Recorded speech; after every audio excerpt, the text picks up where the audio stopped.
Commissioner Feilding. Morning, Mr. Director. Thank you very much for being here today and for all the cooperation you've provided to the Commission and its staff in closed sessions heretofore, and for your very fulsome statement that you gave us. And also thank you on behalf of the whole Commission for your public service, both in the executive and the judicial branch. I'm sure it's no surprise to you or anybody here that there's a lot of interest in today's hearings, and there's a lot of interest simply because on September 11th we were totally beaten. We were beaten, and all our systems failed. Our systems to stop hijackings failed. Our intelligence, domestic and foreign apparatus failed. We had 19 people who were able to, some of whom were known to be by the CIA to be terrorists, entered our country, got visas, were living on their own names in this country, took flight lessons, beat the security screening with knives to get into the aircraft and turned 4 aircraft into missiles. And they had to have, it was interesting, they had to have 100% success in order to do this, and they did. So we've now found in our discovery that there have been some clues, some dots, as we say, might have been connected, were not. We're not passing judgment on that at this point, but what we're trying to determine here is how this intelligence failure occurred so that we can deny it from occurring again, if at all possible. And quite frankly, we're also trying to determine whether the FBI should continue to have its counterterrorism responsibility, whether it's capable of carrying out the new mission of counterterrorism and the enhanced mission and the enhanced responsibilities. So we appreciate your being here. You became the director in September of '93 and had a long service through June of '01. So you're clearly aware of the terrorists targeting U.S. interest in the '90s. It was often said that because you're a former field agent yourself, that you had little time for headquarters, and that you created or enhanced what has been described to us as the culture of the field. And during your tenure, counterterrorism investigations were run out of the field, as we understand it. And the New York field office was the office of origin for Al-Qaeda. And therefore, as the staff statement said, our expertise for a large part was there. Now, also in 1994, when you came on, you reassigned over 600 headquarters, supervisory, administrative agencies out into the field, ostensibly to make the FBI more efficient and to put more FBI agents on the street. Now, some have looked at this approach, and I want to read a quote. It says, the FBI's policy to decentralize investigations was inefficient for counterterrorism operations, especially against international terrorist targets. And that's from the report of the House Permanent Select Committee on Intelligence that analyzed this approach. So my first question to you is, you obviously made this decision. How, to you, what were the strengths of this approach of using the Office of the Origin concept as opposed to the FBI's now current, more centralized approach to counterterrorism? Well, you've asked a number of questions. Let me see if I can respond to some of them. With respect to the 600 agents being assigned out to headquarters, that wasn't because I believe that we shouldn't have them in headquarters but should have them in the field. It was because for 22 months the FBI had a hiring freeze. So we were having offices around the country, literally the RA offices, the resident agencies, becoming vacant because there were no agents being hired. 22 months, not one FBI agent was hired. So my reassignments in 1994 were not to decentralize the FBI, it was to put agents in spaces where they had to be put with respect to that. Al-Qaeda, in terms of the cases, as you call them correctly, but also the investigation of al-Qaeda was centralized in New York City. That's where the primary office and the 3 squads that were established ultimately in New York City dealt with the Cole bombing, the East Africa bombing, as well as the al-Qaeda organization in general. That doesn't mean that we didn't organize and centralize and direct those investigations from headquarters. We set up, as your executive director mentioned, in 1999, a counterterrorism division. The purpose of the counterterrorism division was to control and help support a national program where cases, although they have to be worked in the field, that's where the U.S. attorneys are, they also were directed and supervised by headquarters. It was interesting that when I submitted the proposal for the counterterrorism division, with the full support of the Attorney General, Janet Reno, it took 9 months for the Office of Management and Budget in the Congress to approve that, which again goes to my point before about the priorities with respect to getting things done. We had a al-Qaeda Osama bin Laden unit set up at headquarters.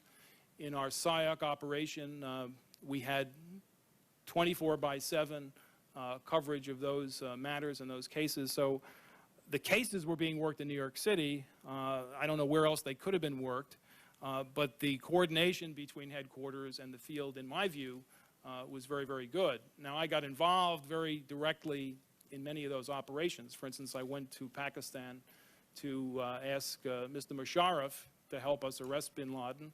I also asked him for witnesses, which he ultimately agreed to send one to New York City for the trial.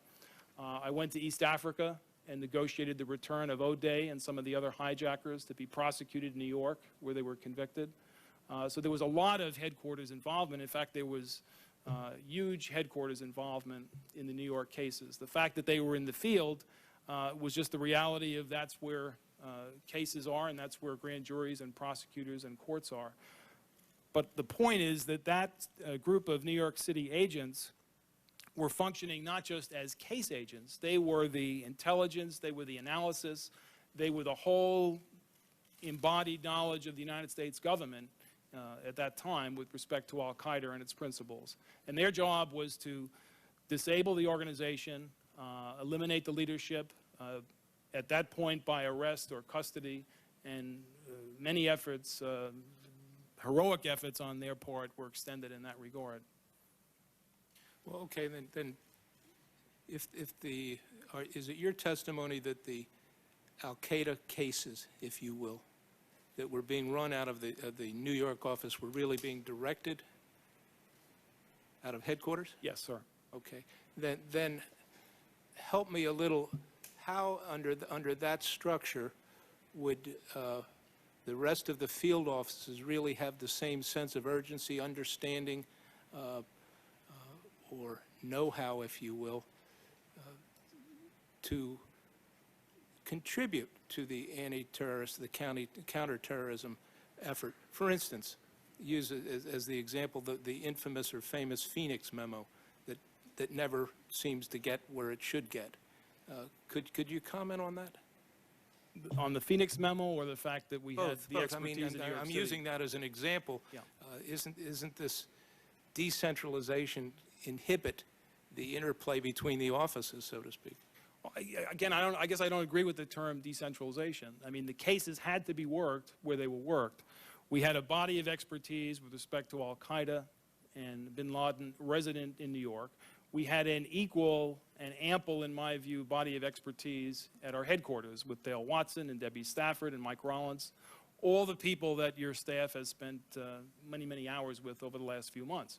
So, you know, we didn't only have the expertise in New York, and Dale's job and Mike Rollins's job and the counterterrorism section, before it was a counterterrorism division's job, was to ensure that, first of all, expertise was available to support cases in smaller offices that perhaps didn't have that kind of experience, would not have had that kind of experience. The purpose of, you know, Max Cap 05, the purpose of seminars, the purpose of SAC conferences was to disseminate all that information and make sure that the field not only was aware of those investigations, but if they had matters in their own divisions, and there were 70 cases around the FBI, in the summer of 2001, not on al-Qaeda members or bin Laden supporters, but on fundamentalists, jihadists, who were of great interest to the Bureau because of their potential, as we saw in East Africa and other cases, to be co-opted and enlisted into operations. So the decentralization, I don't think, is something that I would characterize it as. With respect to the Phoenix memo, which is your second question, my understanding of that memo, mostly what I've read in the newspapers, is that it was sent to headquarters. It was not decentralized in the sense that it never made it to headquarters. It was looked at there, it was analyzed. People took what they thought was the appropriate action at the time. I know as a aftermath of the information contained in that memo, everyone was interviewed, the people who were identified in the memo. All the leads were run out after the fact, and there was nothing about the information contained in that memo, as far as I've read, or as I understand it, that would have led you to September 11th. Well, then, do you disagree? Well, let me ask it another way. The Pent bomb investigation is now being run out of headquarters. Would you disagree with the way that Director Mueller is running that? No, again, I think after September 11th, there had to be a completely new restructuring of how counterterrorism cases and operations were going to be conducted. So I would not have any disagreement with that. And by the way, if you were going to do a criminal prosecution there, not that that would be appropriate, you would do it in the Eastern District of Virginia. So it wouldn't make any sense for agents in New York City to be working on it if you were to do a criminal case. So you think that post 9/11, that's the better way to run counterterrorism cases? I don't think you can run counterterrorism cases out of headquarters. That's not my experience or my view. I think you have to coordinate them out of headquarters. The liaison throughout the government, the ability to share intelligence, the overseas connections that are necessary. You can't run it without headquarters, but you can't prepare a criminal case for a field presentation in a U.S. District Court in headquarters. That's just my own view. Let me switch gears for a second. In September of 1999, the GAO issued a report that recommended that the FBI develop a national-level terrorist threat and risk assessment.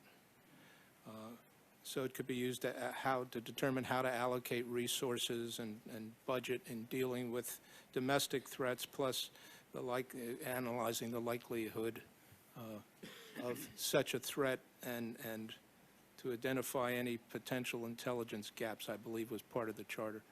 And it was my understanding that the department and you agreed to do that. And that's September, or the end of '99. And that wasn't completed until January of 2003. And when we were talking to people that were involved in that, a senior CIA official that was detailed to the FBI after 9/11 told the commission that the assessment was completed by CIA analysts that had been detailed to the FBI, since the FBI analysts were not capable of producing such a product. Now, I'd like your comment on that, and even the deeper question of was the FBI unwilling to do an analysis, or was it unable to do an analysis from '99, at least until you left?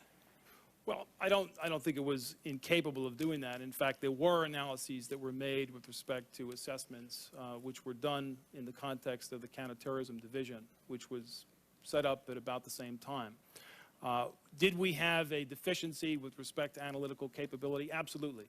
I talked about that at appropriation hearings over many years. Most of the non-agent resources in our three-year request for 1,895 people were analysts. They were people who could perform strategic as opposed to tactical analysis for us and give us the type of strategy plans and disruption plans that we began to see actually in the spring and summer of 2001 in the FBI with respect to al-Qaeda.